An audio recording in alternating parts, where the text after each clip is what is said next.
আসসালামু আলাইকুম। প্রত্যেক ফ্যামিলির মধ্যে একজন গার্জিয়ান থাকে যে সংসারের দায়িত্ব বহন করে।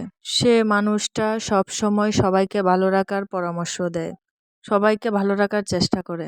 একটা বিষয় চিন্তা করা খুব জরুরি দরকার, যে মানুষটা সবাইকে ভালো রাখে, ভালো রাখার প্রচেষ্টা করে, তার প্রতি প্রত্যেকটা ফ্যামিলির লোককে খেয়াল রাখা উচিত। সে মানুষটাকে একটু বোঝার উচিত, কারণ পরিশ্রম তো ফ্যামিলির জন্যই করে। দিন শেষে সবাই ভালো থাকুক সেটাই চায়।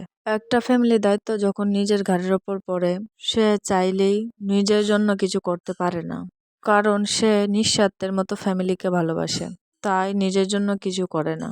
জীবন চলার পথে অনেক পরিস্থিতির মধ্য দিয়ে মানুষকে যেতে হয়, যা কখনো কল্পনাও করা যায় না। নিজের সমস্যাগুলো নিজেকেই সমাধান করতে হয়, অন্য কেউ সমস্যা সমাধান করতে আসবে না।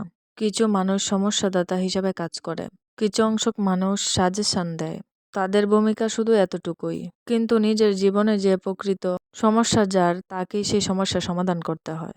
জীবন চলার পথে নানান বাধা আসে, কখনোই কিন্তু সমস্যার সমাধান চিরতরে শেষ হয়ে যায় না। আল্লাহ তাআলা এই দুনিয়াতে পাঠিয়েছেন কর্মস্থলের মধ্য দিয়েও আল্লাহকে স্মরণ রাখা। জীবনটা বড়ই অদ্ভুত।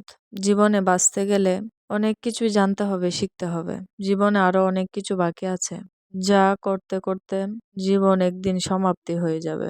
আর এটাই হচ্ছে বাস্তব কথা। মানুষের মৃত্যু যখন তখন হতে পারে, যখন তখন জীবনের সমাপ্তি ঘটে যেতে পারে। তাই সত্যি বলতে গেলে এই ছোট্ট জীবনে এত দুঃখ করে কষ্ট নিয়ে আমার মনে হয় কোনো লাভ নেই। আমাদের জীবনটা অনেকটাই সংক্ষিপ্ত। আজকাল নিজের চোখে নিজেই দেখতে পাচ্ছি, সবকিছু অনুভব করতে পারছি। একজন মানুষের সময় লাগে না মৃত্যুর জন্য। ছোট থেকে তো অনেকটাই ধারণা করতাম যে মানুষ বুড়ো হয়ে মরে যায়, বৃদ্ধ বয়স পর্যন্ত বেঁচে থাকে। কিন্তু এখন বড় হওয়ার পর বুঝলাম পুরোটাই ভুল। মানুষের মৃত্যু যখন তখনই হয়। দেখতে দেখতে ছোট থেকে মানুষ দেখতে দেখতে বড় হয়ে যায়, দেখতে দেখতেই বয়স বাড়ে। একটা সময় দেখা যায় শরীর স্বাস্থ্য খারাপ হয়। একটা সময় যে ফ্যামিলি চালাতো সেই গার্জিয়ানটাও ছেলে মেয়ের হাতের দিকে তাকিয়ে থাকে যে কখন সন্তানেরা তার খরচ বহন করবে। কিন্তু একটা সময় তার কিন্তু সবই ছিল, সেই চালাতো তার সংসার, তার ফ্যামিলিকে। কিন্তু জীবনের শেষ পর্যায়ে এসে এমন ভাবে মানুষ দাঁড়ায়, তখন তার কিছু খাওয়ার জন্য, ভরণ পোষণের জন্য অন্যের হাতের দিকে তাকিয়ে থাকতে হয়, অন্যজনের উপর নির্ভর করতে হয়। এই দুনিয়াটা 2 দিনের, নির্বাসী। সবাইকে একদিন দুনিয়ার মায়া ত্যাগ করে চলে যেতে হবে। তাই কেউ কখনো বাবা মাকে কষ্ট দেন না। বাবা মাই একমাত্র সন্তানের এই পৃথিবীতে জান্নাত।